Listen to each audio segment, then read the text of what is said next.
The Trump administration delivering 6 straight months of zero releases at the border. But there's still a mess to clean up from Biden's border crisis over 4 years. In recent days, the U.S. Border Patrol has nabbed a number of illegal criminal aliens, including a convicted killer, a Mexican gang member, and even a Venezuelan hitman. Joining us now is the Chief of Border Patrol, Mike Banks. Chief, thank you for being here.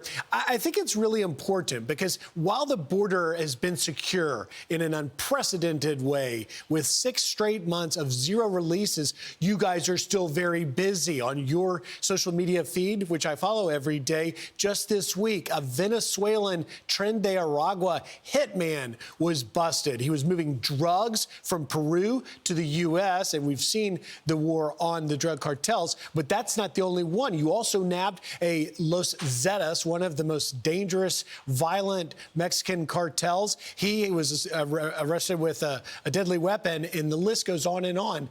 The job is far from over, it seems, Chief. Yeah, good morning, Griffin. Thanks for having me on.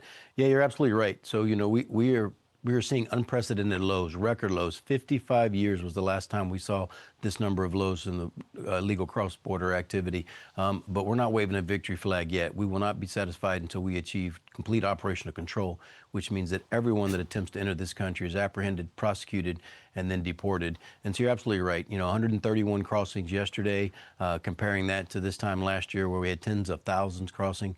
And so we're very proud of the work the men and women of the Border Patrol have done in 9 short months. But it's all gas, no brakes downhill. We are not done. And as you know, we are assisting ICE in over 27 cities across the United States with thousands of agents helping them out. And I'm often asked, you know, U.S. Border Patrol, what are you guys doing on the interior? Well, we're exactly that. We're the United States Border Patrol, and we're going to go anywhere in the United States to enforce our immigration laws. And our viewers are seeing some video here out of the Yuma, Arizona sector, but also in Texas, in California. Border Patrol continues to harden the border, to put up wall pieces, to put up more concertina wire. Tell me about that. Yes, sir. So we're going to put up a significant amount of border wall. We're going to resume the border wall that was sitting on the ground under the Biden administration because they refused to put it up. We've proven over and over again that border wall works. We're manning that border wall not just with the agents, but also with technology. You know, everything from ground-based sensors to UASs for unmanned aerial surveillance to keep that 24/7 persistent surveillance over our border, and then also continuing to work on the interior. We're going to be laying approximately 900 miles of our border buoy barrier, which is going to be right on the international boundary in the center of the river as our first line of defense, using our wall as our second line of defense. And we're going to be laying down miles and miles of that.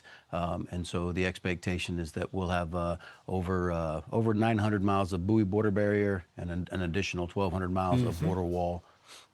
And that's delivering on the president's promise to do just that. The American people voted for the border wall, and now you're delivering. I want to come back just to one thing you said, though. You mentioned we haven't seen lows like this in over 50 years at the border. And we saw a few months ago, we started to hear about a trend that is moving towards negative net migration. Are we still on track for that?